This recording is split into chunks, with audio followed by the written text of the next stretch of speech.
अस्सलाम वालेकुम दोस्तों, बुखारी विलाग में खुश आमदीद। पाक भारत जंग शुरू हुई तो पाकिस्तान के B-57 तैयारों ने रात के अंधेरे में भारतीय अड्डों पर हमला कर दिया। बमबार तैयारे आमतौर पर बहुत भारी होते हैं और दुश्मन की तोपों और तैयारों से बचने के लिए ज़्यादा फुर्ती नहीं दिखा सकते, इसलिए वो रात के अंधेरे में दुश्मन पर कारी वार करते हैं और ये तैयारे ज़मीन के नज़दीक रडार की निगाहों से बचकर उड़ते हुए अपने हदफ तक जा पहुंचते हैं और हदफ पर पहुंचकर अचानक तैयारे ऊपर खींचकर हदफ पर डाइव करते हुए एक ही हमले में दुश्मन पर सारे बम बरसाते हैं और दुश्मन को तैयार होने से पहले उनकी पहुंच से दूर हो चुके होते हैं। दोस्तों, मैं आपको आज एक पाकिस्तानी एयरफोर्स के गुमनाम हीरो के बारे में बताना चाहता हूँ।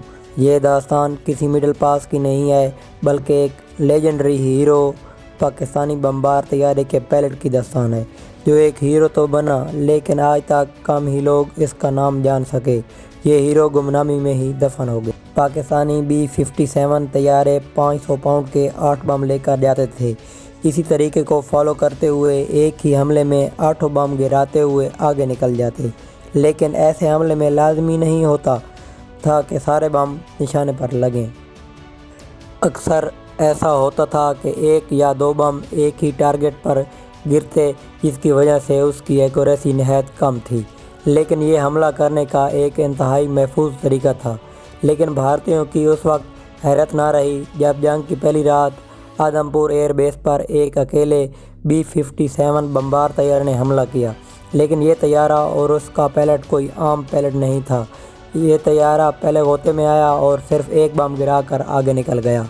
भारतीयों का पहला रिएक्शन था कि बाकी बम किसी खराबी की वजह से नहीं गिरा सके, लेकिन वो हैरान रह गए जब बमबार तैयारा घूमकर वापस आया।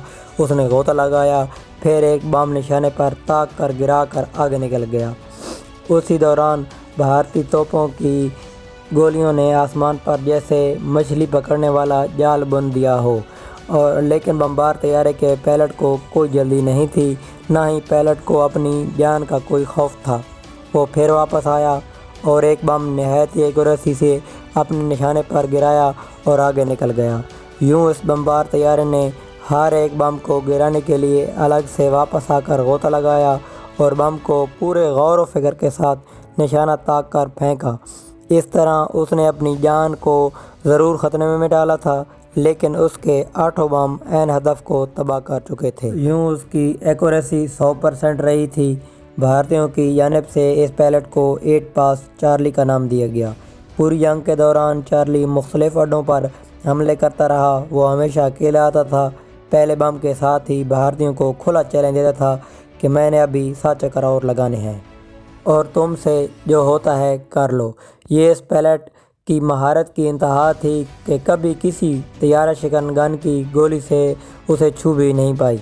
दुश्मन को धोखे में डालने के लिए 8 पास चार्ली एक अनोखा काम किया करता था। अंधेरी रात में तैयारा तो दिखाई देता नहीं था, तो दुश्मन के तोपती तैयारे की आवाज़ सुनकर अंदाज़ा लगाते थे तैयारा किस जानिब से आ रहा है।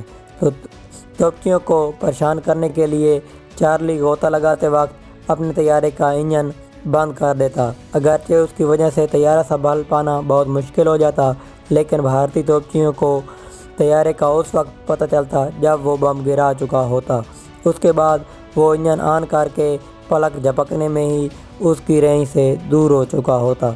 एक भारतीय पायलट पेडी एरल के 8 पास चार्ली के बारे में अल्फाज कुछ यूँ हैं। मैं उस पाकिस्तानी बमबार पायलट के लिए इंतहाई इज़्ज़त के जज्बात रखता हूँ, जिसे हमारी ज़िंदगियों का सुकून बर्बाद करना इंतहाई पसंद था।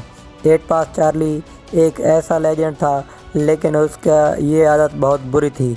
वो चाँद निकलने के ठीक 30 मिनट बाद अपने हदफ तक पहुंच जाता था, उस वक्त जब हम अपना पहला जाम ख़त्म कर रहे होते थे। वो एक ऊंचे दर्जे का इंतहाई प्रोफेशनल पायलट था। अपने हमले की सिमत छुपाने के लिए वो गोता लगाने से पहले इंजन बंद कर देता था, और जब तोपची फायर खोलते वो फटते गोलों की छतनियों से नीचे आ चुका होता था, और बम गिराने के बाद वो अपना इंजन को फुल पावर करके गोलियों को रेंज से बाहर निकल जाता। दोस्तों, अपने दुश्मन की जानिब से 8 पास चार्ली का नाम पाने वाले squadron leader pilot Najeeb Ahmed Khan थे। بھارتیوں کو بھی ضرور یاد ہے کہ کوئی تھا جس دشمن کا سکون برباد کرنے میں عجیب سا مزہ آتا تھا۔ تو دوستو، امید ہے آج کی یہ ویڈیو آپ کو پسند آئی ہوگی۔ اگر اچھی لگی ہے تو لائک کر دیں اور ساتھ اس کو شیئر کر دیں۔ شکریہ۔